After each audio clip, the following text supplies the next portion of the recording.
professional pech xarid qilaman deb 200 millionga tushgan konditer haqida aytib beraman. 2026-yil UzFood vystavkasiga qatnashganimizda bir konditer oldimizga keldilar. Pechkalarimizni ko'rdilar, gaplashdi, hamma narsani tushuntirib berdi. Pechkamizni ishlatayotgan odamlarni ko'rsatib berdi. Kimlar bizani pechkalarimizdan foydalanyapti. Hammasini gaplashdi. Hamma narsa yoqdi, hamma narsa to'g'ri keldi ularga. Pullari, sifati, hamma narsadan ko'ngillari to'q bo'ldi. Lekin oxirida kelisha olmadi. Nimaga kelisha olmadi? Ular bizdan pechkani nasiyaga so'radilar. Biz nasiyaga bera olmaymiz dedik. Berishimiz mumkin ozgina muddatga kelishilgan holatda. Keyin ular uzoq muddatga so'radilar. Keyin nimaga o'zi unaqa qilyapsiz? Katta konditer ekansiz desam, aytdilarki, men 2 marta kuygan odamman, 200 millionga kuydim. Keyin qanaqa kuydingiz, nima bo'ldi deb so'rasam, aytayotdilar, yangi ish boshlagan, shu uskunalar, pechlar sotadigan yangi boshlagan bitta viloyatdan shu pechkani xarid qildim, borib ko'rdim, hamma narsaga javob deyishdi. Sifati yaxshi deyishdi, ishontirishdi. Ishonib oldim dedilar.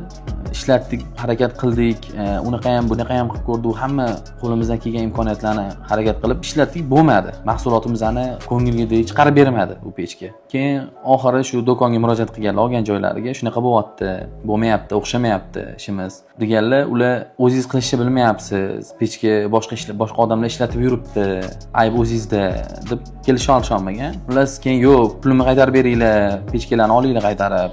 Yo'q degan, kelisha olmagan, maylan deyishgan. Pechga shu bilan yotgan. Bu birinchi xato. Birinchi xatoligi 100 millionlarga tushgan.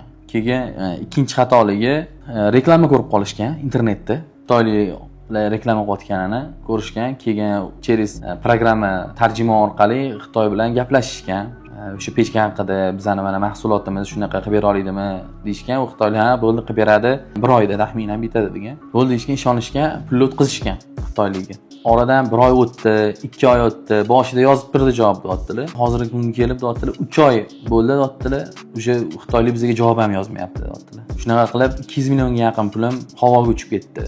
Shuning uchun sizdan nasiyaga so'rayapman dedilar. Qissadan qissa shuki, reputatsiyasi haqida o'ylamaydigan, faqat pul qilish uchun bu sohaga kirgan, opiti yo'q tadbirkorlardan yoki odamlardan uskuna xarid qilmasliklarini maslahat beraman. Biz 1999-yildan beri shu sohadamiz.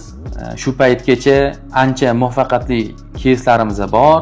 Katta kompaniyalar bilan ishlaganmiz, katta kompaniyalardan opit ham olganmiz, opit ham berganmiz. Bu degani sizlar ham bemalol bizani showroomimizga kelib, o'zingizlarga foydali bo'lgan maslahatlarni olsanglar bo'ladi. Eng kamida foydali maslahat bilan ketasizlar. Uskuna xarid qilmasanglar ham bizda maslahat tekin.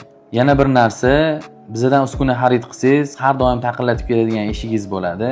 Xohlagan paytingiz, ish vaqtida bizga telefon qilib ma'lumot olsangiz bo'ladi. Chet eldan xarid qilsangiz, bir-biringizni to'liq tushunmasligingiz mumkin. Til bilmasligingiz sabab tarjimonga ehtiyoj tug'ilishi mumkin. Davlatlar o'rtasidagi vaqt farqi sabab tezkor aloqa qilish qiyin bo'lishi mumkin. Yana har xil shunga o'xshagan faktorlar bo'lishi mumkin. Sizlar bizdan uskuna xarid qilsanglar, hech qachon sizlarni o'zingizlarning holingizga tashlab qo'ymaymiz. Har qanaqa holatda qo'limizdan kelgancha imkon qadar podдержка qilamiz. Biz gapimizga javob beramiz.